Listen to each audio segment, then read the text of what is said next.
Музей, мұражай, ол адамзат баласының құнды жәдігерлерін, асыл қасиетті дүниелерін сақтап тұрған қадірлі, қастерлі орын.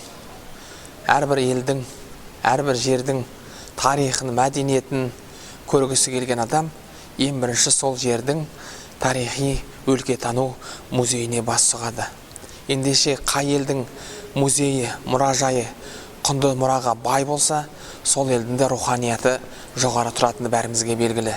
Ендеше бүгін міне жалпы адамзат баласына құндылықтарды дәріптеп, рухани баюына үлкен еңбек сіңіріп отырған ұжым, орта, үй, ол әрине музей қызметкерлері. Олай болса, сіздерді әріптестер, достар, халықаралық музей күнімен құттықтаймын.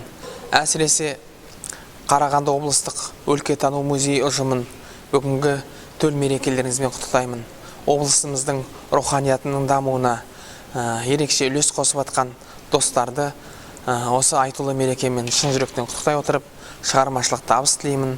Рухани, мәдени көкжиегіміз кең болсын, жәдігерлерімізбен құнды мұраларымыз көбейе берсін, сол арқылы ұлттық құндылығымыз, руханиятымыз өрлеп дами берсін. Барлықтарыңызға сәттілік, шығармашылық табыс тілеймін.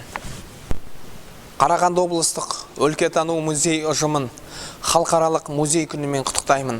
Сіздерге шығармашылық табыс тілеймін, отбасыңыздарда береке тілеймін.